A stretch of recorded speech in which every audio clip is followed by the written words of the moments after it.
Hi எல்லாருக்கும் வணக்கம். எல்லோரும் எப்படி இருப்பீங்க? நல்லா இருப்பீங்க. நான் தான் உங்கள் வெங்கட். இன்றைக்கி என்ன வீடியோன்னு பார்த்தீங்கன்னா 500 ஸ்கிப்பிங் பண்ண போகிறோம். அதுதான் வீடியோ. கண்டினியூட்டியாக இருக்காது, ஆனால் வந்து பிரேக் அதிகமாக இருக்காது. ஒரு சின்ன ஒரு 5 செகண்ட் அந்த மாதிரி பிரேக் தான் இருக்கும். பார்ப்போம் எப்படி பண்ணணும். முடிஞ்ச பிறகு எப்படி இருக்குது அப்படின்னு பார்ப்போம். என்னுடைய அந்த ரிதம் எப்படி இருக்குன்னு பார்ப்போம். வாங்க. ஸ்கிப்பிங் வந்து பார்த்திங்கன்னா நான் இது வரைக்கும் 500 ஒரே மூச்சில் வந்து நான் முடித்தது கிடையாது. இன்றைக்கி தான் வந்து ஃபஸ்ட் டைம் ஒரு சேலஞ்ச் மாதிரி எடுத்து ட்ரை பண்ணுறேன். அந்த ரோப்பு வந்து பார்த்திங்கன்னா கொஞ்சம் லென்த்தாக இருந்துச்சு. அதை வந்து கைக்குள்ளே மடக்கி வைக்கவும் முடியலை. அது வந்து அடிக்கடி காலில் வந்து தெத்துப்பட்டே இருந்துச்சு. தெத்துப்பட்டுறதுக்கு இன்னொரு ரீசன் என்னென்னா, நான் இது வரைக்கும் வந்து ஸ்கிப்பிங் வந்து வெறுங்காலில் தான் வந்து ஸ்கிப் பண்ணியிருக்கிறேன். ஷூ போட்டு இந்த மாதிரிக்கு ஸ்கிப் பண்ணது கிடையாது. அதனால் வந்து அது அடிக்கடி சில நேரம் ஒரு இதுலேயே வந்து காலில் தெத்துப்படும். அந்த மாதிரி தான் போய்ட்டு இருந்துச்சு. ஒரு கிட்டத்தட்ட இப்போ 400 முடிச்சிட்டேன்.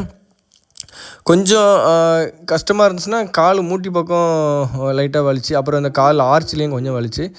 ஆனால் பரவாயில்ல, நான் என்னமோ நினச்சேன், ஆனால் முடிஞ்சிட்டு சக்ஸஸ்ஃபுல்லாக கம்ப்ளீட் பண்ணியாச்சு. ஆனால் ஒரே ஸ்ட்ரெச்சிங்கில் போல் கொஞ்சம் விட்டு தான், டைமிங்லாம் விடலை. ஷூவில் வந்து காலில் தட்டுப்பட்டதுனால அது அந்த செகண்ட் மட்டும் தான் வேஸ்ட் பண்ணேன். மற்றபடி 500 வந்து நான்ஸ்டாப்பாக பண்ணியாச்சு. பாருங்க சார். தேங்க்யூ ஃபார் வாட்சிங் திஸ் வீடியோ. நெக்ஸ்ட்டு வந்து இன்னொரு இது வந்து பிளான் பண்ணியிருக்கிறேன். பிளாங்க் வந்து நம்மளால் வந்து எவ்வளோ வந்து ஹோல்ட் பண்ண முடியுதுன்னு நெக்ஸ்ட்டு பார்க்கலாம். தேங்க்யூ, பாய்.